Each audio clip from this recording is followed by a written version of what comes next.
Okay, since we have a quorum, I'll make a motion to call this meeting to order. So moved. So all in favor? Ayes have it. I'm James Leahy, I'm a city councilor at large for the city of Holyoke. To my right is Joseph McGivern, a city councilor at large as well. Tonight is a night of meetings for the Public Service Subcommittee, starting this meeting at 6:30. Just pursuant to open meeting rules, if anybody is videotaping or audio taping, they just have to notify us now. Okay, having said that, we're doing 4 mayoral appointments tonight. And is the first person here. Mayor is appointing Miss Rachel Graber. No. How about you guys? What are your names? You guys here for the appointments? Yes. All right, who's here first? Chris. You are. Gauthier. Chris what?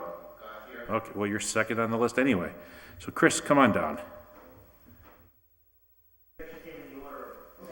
Oh, did you? Well, that works out very well. So Chris, come in and sit down, well, either one of these desks. And let me just kind of go over what happens here. So Joe and I are in the Public Service Subcommittee, so we go over all the mayoral appointments. Just make sure you push the button there and the green light is on. And what we're going to do is we're just going to ask you a little bit about yourself, why you want to get involved, how you can help, how do you think you can fill the need the city has. Then Councilor McGivern and I can ask any questions we would like. And then having said all that, we'll probably move you on to the full city council for their vote. Okay. So having said all that, let me just take up the order. You're Mr. Gauthier. So I make a motion to take off the table an item that was received June 19th from the Honorable Mayor to the city council members. Subject to your approval, I hereby appoint the following individual to serve as a member of the Historic Commission of the City of Holyoke. Mr. Chris Gauthier, 1 Taylor Street, Holyoke, Mass. Mr. Gauthier will serve a 3-year term, and the term will expire May 1st, 2021. Second? Second. All in favor? Aye. So, sir, having said all that, why don't you give us a background? I've actually been an associate on the commission for probably about 5 years now. So, I've been to every meeting, everything that's happening with the Historical Commission, been right there involved. Lived in an antique house myself, love the history, just love what's going on in the city. Want to be there, try to keep what we've got, keep it going. So let me ask you this. So you've been to meetings for the last 5 years. Mm-hmm. What do you think the most pressing need for the Historic Commission is? We've got to protect these old places, keep them standing. Okay. And how do you see your role doing that? A lot of it I just think is the involvement and being there and just knowing people. I've just gotten to know so many people in the last few years with the city departments, talking, making things happen. Okay, Mr. Author, what's your background? I have no historical background. I own a answering service in Chicopee. I've owned it for 25 years. Always lived in an old house, just been fascinated by them. And there's so much going on in the city that I just see that's failing, falling apart, being taken down. I want to do my part to try to keep what we've got. Sure. Joe? Thank you, Mr. Chairman. Chris, thank you. Thank you for the past 5 years and you're around for 5 years. Yes. And many more. I understand the need and the reasons to protect a lot of our old buildings, a lot of our historic buildings. It's important. Yes. Holyoke's architecture is legendary. We have Beautiful. A lot of historic buildings. However, the city cannot save 100% by themselves. Understand. We need the private sector to do investment. Yes. Sometimes the investment isn't really in the best interest of the building itself. Got it. Yes. For example, the Lynch School, what we're going through now, Mata Della Rosa, which I hope we can still resolve somehow. And I'm speaking without my mic on. We're telling you guys to put your mic on. I apologize, everybody. I just wonder if you could share some thoughts about, when there is conflict, how you would handle it. The latest was actually the Essex House downtown. Several meetings hearing both sides, the developer, what was physically going on, the money issues, and you're right, sometimes it's just not feasible to to save it. I mean, it kind of works in other avenues where it just happens. And I think they're gonna be saving parts of the building, parts of the facade, foundation stuff. But it's, yes, I understand not every building is gonna be able to be, you know, just because we say save it or what have you. I know that there's, I don't know. It's all dependent, I think, on the building. It's difficult. You know? In the condition of the Yeah, building, yeah. doesn't have a roof, hasn't been Yep, vacant for yep, so many years. yep. The Essex House is an example of what can go really Right, wrong. right. The city had very little control only at the end over that building. Yes, I think you know yes. the history, and we know the sad history of where the building ended. Mm-hmm.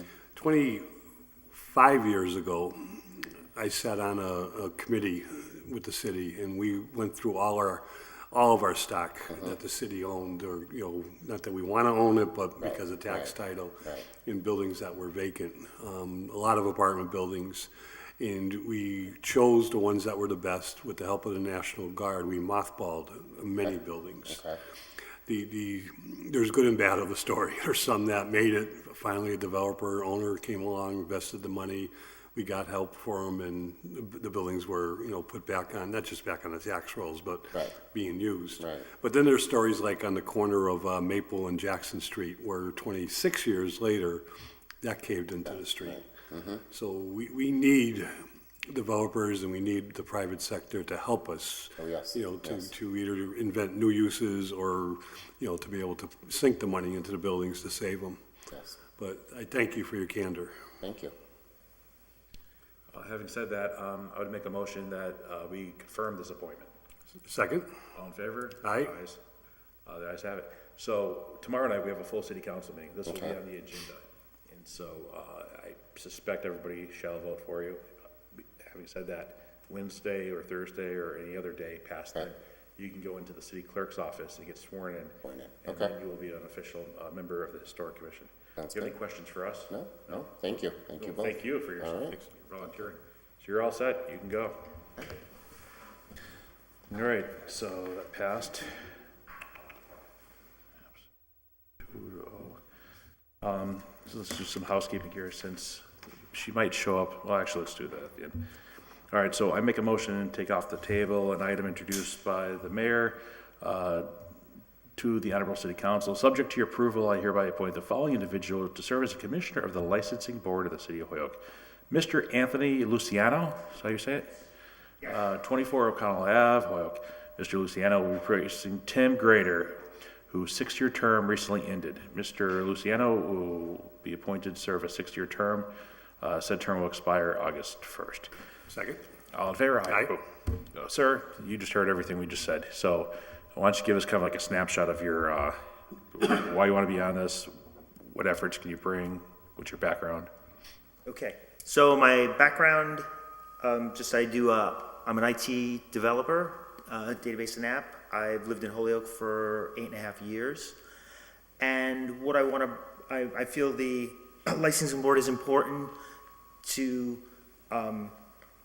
first of all, for businesses as a, structure for them to follow, and also to maintain public safety. So in that, I want to contribute to that in maintaining public safety and still having as many businesses as possible doing business in Holyoke. Are you familiar with the license board? Are you familiar with anybody that's associated with it? Yes, I sat in with Jane for a little while and got a little intro to it, and I've gone to a couple of meetings. Okay, Joe? Anthony, there's a lot of needs, legitimate needs for one-day licenses, temporary licenses, and they're, for the most part, they're, you know, church, a lot of not-for-profits that are running an event, and they run it themselves. And the license board, I think, went from one extreme to the other in terms of they were just kind of like rubber stamping them and not checking the rules and regs. And the license board is really, it's a city occupied board, but very much controlled by state regulations and state law more than city law. It's common sense, I think, for what happens in the city. Are you familiar with, you know, the requirement of insurance to ensure both the event and the city itself, because the license was granted by the city? I am familiar that the applicant needs insurance. I'm not exactly familiar yet with what's required on the city side. But I am aware that, Okay. you know, when an applicant for their business to have a liquor license, they need a specific amount of insurance to cover liabilities for Yes. serving liquor. Yes, and a permanent license or, an annual license, they have to have liquor liability insurance. It's very expensive. And there should be liability insurance for all events. Some not-for-profits carry their own anyways, and it's just putting a rider on it because of the nature of what their business or their service is about. Sometimes, though, the one-time events like around road race day, there's a lot of vendors that come in that want to make a quick hit. Parade day, same thing. Both parades, Puerto Rican parade and the St. Patrick's Day parade. And that's not a bad thing, but the city doesn't get a lot out of it other than that they're offering liquor, beer, wine, food, to people who are coming into the city, which they need. But they do kind of cut into the people who are here 12 months a year. So I don't know if you have any thoughts about that or... I know there's an issue with that in that the people that are here 12 months a year don't want too many single-day liquor licenses issued. And I think as long as there's as long as there's enough people, for them, enough customers, I don't think that should be an issue. But I guess what really needs to be done would be to look at the facts as to, how many liquor licenses are issued for that day and how many people are coming in. And obviously, we don't want to oversaturate to have too many licenses issued. And for the people being issued the licenses, we want them to maintain standards of, no underage serving, keeping the areas clean, things of that nature. Very good answer. Who would enforce what you're talking about? I assume the police would. That's a trick question, don't worry. Huh? I assume the police would. The police would go around, but To a degree, yes. The and police... we have other certain agents. I'm not sure. In addition to the police, as far as inspectors and things and those type of positions. Unfortunately, there are no additional inspectors to supplement what the police would do. The police would do it kind of. They're not going to be able to inspect on a big day like the road race day. To be able to inspect every vendor, to be able to inspect every, they're going to be out there crowd control. They're going to be out there responding to medical issues. They're going to be out there doing a lot of things, which costs the city a lot of money. The money we're using to pay for the police is the money we're getting from the establishments that are there 12 months a year.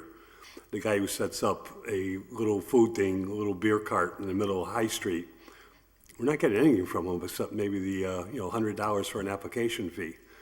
So I think there's more than just a balance of what the need is, and more than just a balance of someone wants to come in and make a quick hit.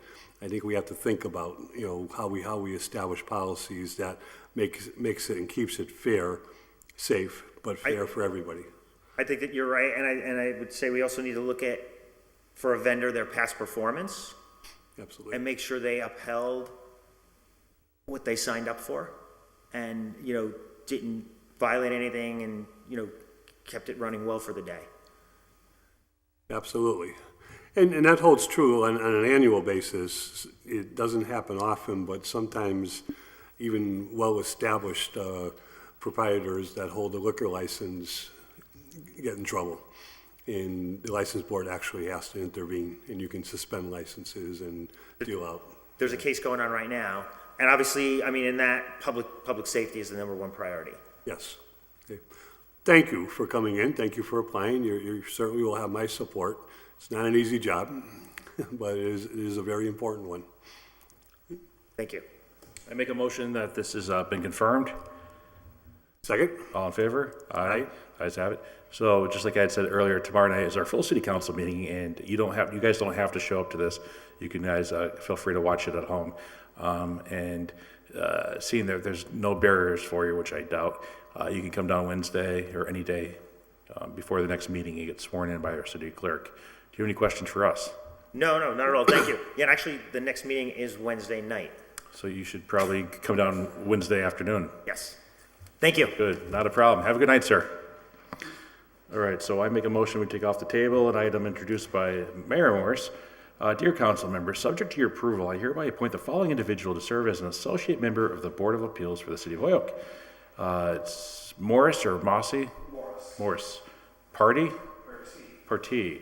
127 St. Colby Drive, Holyoke, Massachusetts. Mr. Partee will serve a 2-year term. Said term will expire July 1st, 2020.